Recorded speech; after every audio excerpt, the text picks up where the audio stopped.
One very important concept in science is the Savannah Principle.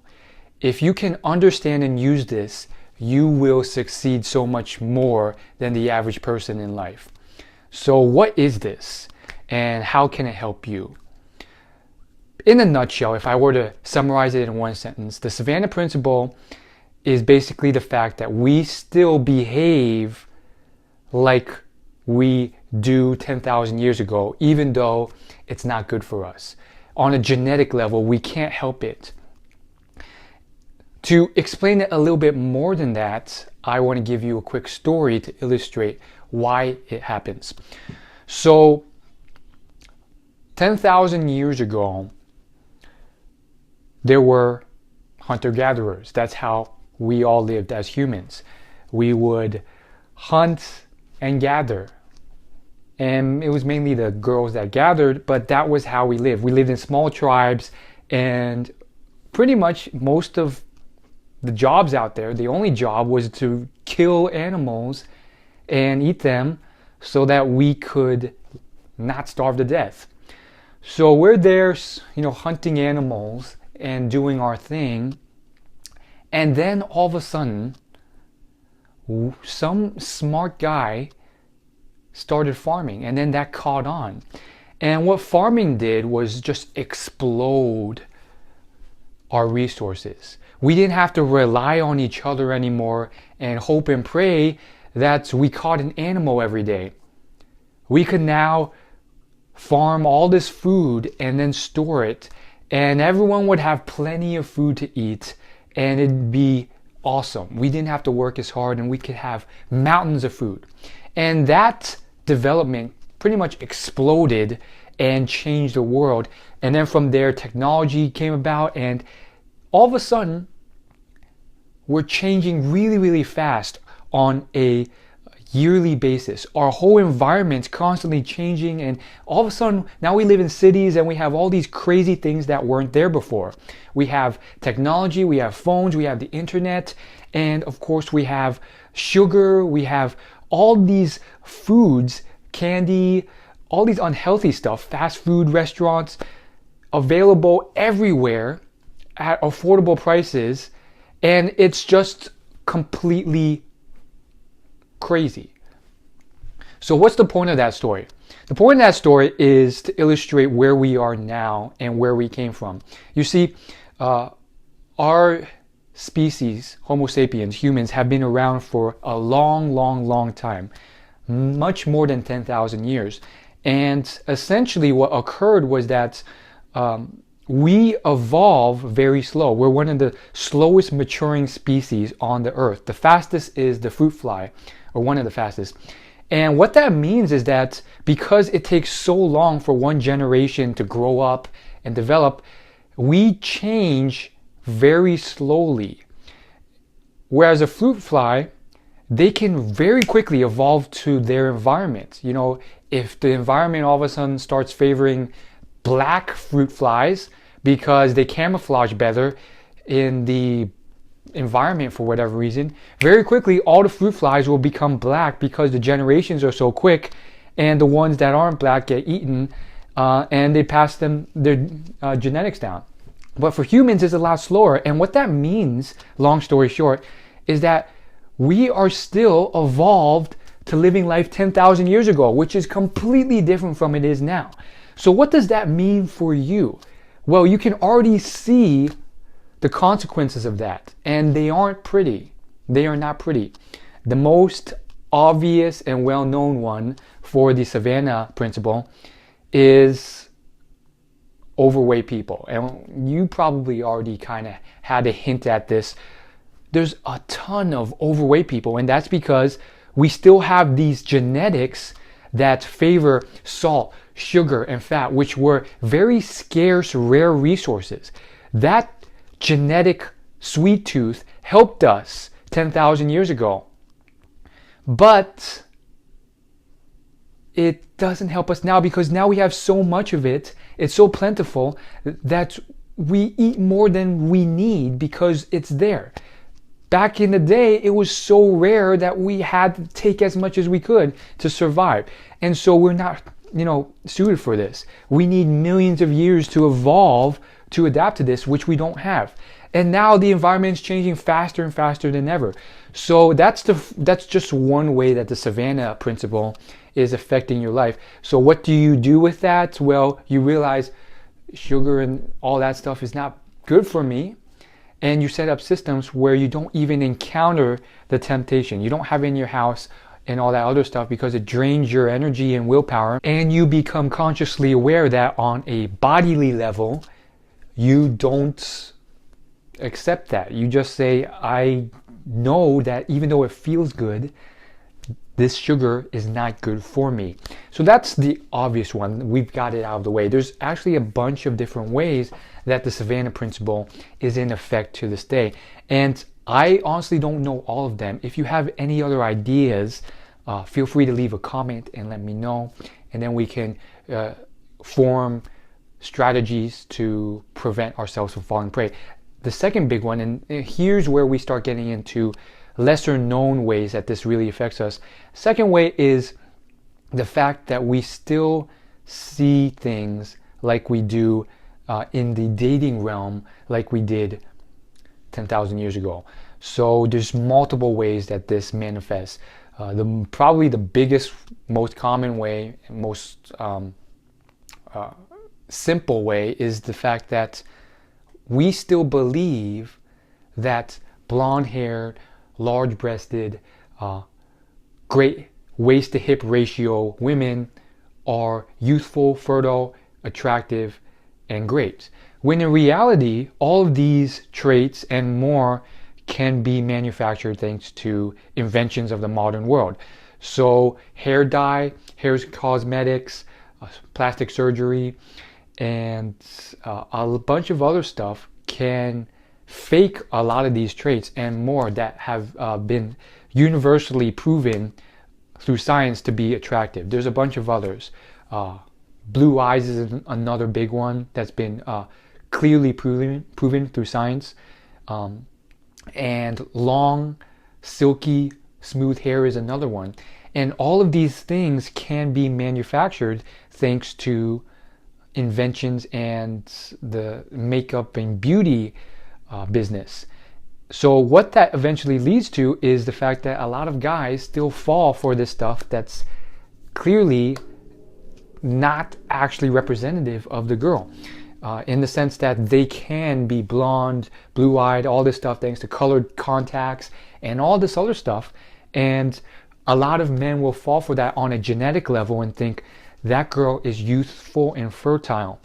So, but on a philosophical level, you can kind of be like, well, does it really matter anyways? Okay, so I fall for this. As long as I think they're attractive. And, so it arguably doesn't matter because genetically it's all about like survival and reproduction, and whoever makes the most babies wins. But like from a philosophical standpoint, it's like, okay, so why does the person who makes the most babies wins? Okay, on a genetic level, that guy did survive and reproduce the most, but like on a practical level, like to me, from my perspective, that doesn't necessarily mean he's more successful. I mean, I think Ellen DeGeneres is really successful and she is not going to have any children. So it's a subjective thing. So arguably it doesn't matter anyways, but it is one example of how it manifests. I got that from the book Why Beautiful People Have More Daughters. It's a book about this type of stuff. So it doesn't really matter that much, but perhaps you can use this model in other ways. So another way that the Savannah Principle can affect you is any type of television. And there's been a lot of studies done on this. Anything, including this video right now, if you've seen a lot of my videos, you might think that I'm your friend. But in reality, you've actually never met me. And this plays out constantly. Studies have shown that people who watch the same TV show and seen lots of episodes, they believe that they have more friends and they're happier for it, even though they've not actually met these people. And basically what's happening here is our bodily brains cannot comprehend the fact that we're not actually interacting with these people, because back in, the Savannah times, there was no TV. So anyone you saw was someone you're actually seeing. This is why with virtual reality, a lot of people are freaking out in a virtual world, because it's lifelike enough for our primitive minds to believe it's real. Now, of course, Mark Zuckerberg with Facebook is like just going on and on about how amazing virtual reality is. And as a gamer, I understand that, but on the other level, it doesn't take a rocket scientist to realize that it's very scary and dangerous in certain ways for people to believe it's real when it's not. Of course, that can get very screwed up in a lot of ways for mentally unhealthy, lonely people. Having said that, the point is, make sure you guard yourself against this. So for you, if you're watching too much television, too much stuff online to kind of like support yourself, it could be bad. And back to the book, Why Women, what was the book? Why Beautiful People Have More Daughters. In that book, they dived into the science of this, and they concluded that for men, they cannot tell porn from real life, thanks to the Savannah Principle. And what that ultimately means is that maybe you should cut back on this, because you can get a very unhealthy, distorted view of the world because of your exposure to television and all this other stuff. So that's another way it can manifest. I think understanding this can really help you succeed more, not just by developing yourself and preventing unhealthy behaviors on your own, but also navigating other people and communicating and interacting with them, and understanding that they are also susceptible to the Savannah Principle. Now, this doesn't necessarily mean exploiting it to influence other people. It could just mean ethically finding ways of using it to succeed. Again, we'll have to get a bit creative here, so if you have better ideas, feel free to leave a comment below. It can help us all. But one example is, maybe, let's say you're trying to raise more money for a charity. One thing you can do is maybe use some type of TV show themed thing to befriend a larger audience and make it seem like you're their friend. And thanks to the Savannah Principle, they will actually see you as a friend or person that they see in real life, even though in reality it's just a video and you've not actually ever met.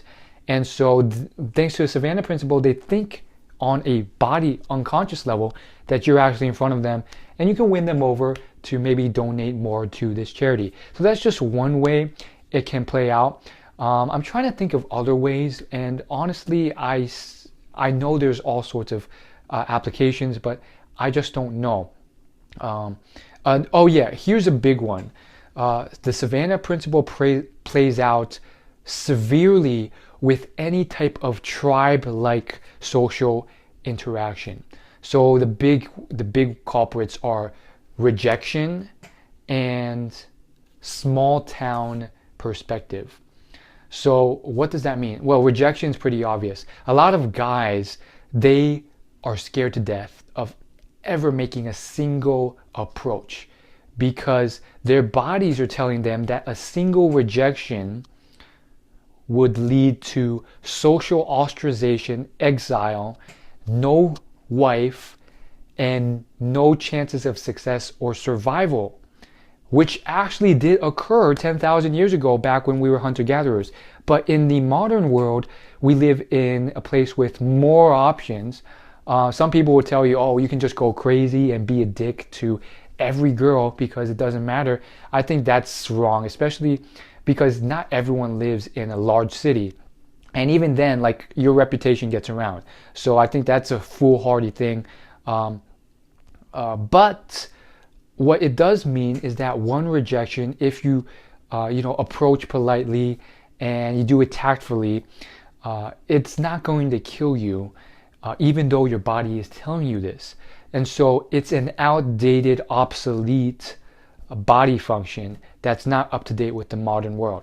So understanding that and pushing through that unreasonable fear can really help you. I get the same feeling. Here's a great analogy.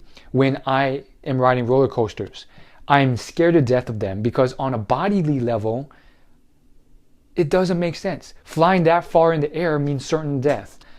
And I'm definitely in the minority on this because everyone else I know loves roller coasters, and I've been to a lot of roller coaster theme parks and hated it every time. But everyone else, for some reason, maybe it's their conscious brain overpowering their unconscious brain, or they're just crazy, or their unconscious has like adapted. Whatever it is, they're not scared of roller coasters at all. So that's one example of not letting obsolete beliefs scare you. Again, another one is going to horror-themed, scary houses. So they have a lot of these in cities where it's like a haunted house, and the whole thing is obviously not going to actually kill you, and you know it's safe, but your body and genetics tell you it's not, because they don't know. In their primordial ancestral hunter-gatherer days, there was no haunted house theme parks or haunted houses. And so when these scary monsters did pop out, or these scary sounds happened and it was pitch black, it's natural for you to react. So those are just examples. Oh yeah, the second one after social rejection was, I think, any type of small town thinking. And this is also straightforward once you understand this. It's basically the fact that we still believe that we live in like a small town type vibe, and we crave it. And there's a bunch of ways you can go with this. The first one is make sure that you let go of the small town vibe if you live in a larger city, because you might think that, oh, if I lose this friend, I'm doomed, because your body's still telling you you live in a small town with only 10 or 20 or 100 people, and if you offend one of them, you're screwed for life, because your social reputation is your livelihood in such a small town. But in the modern world, it's more okay. And of course, you've seen very polarizing, crazy figures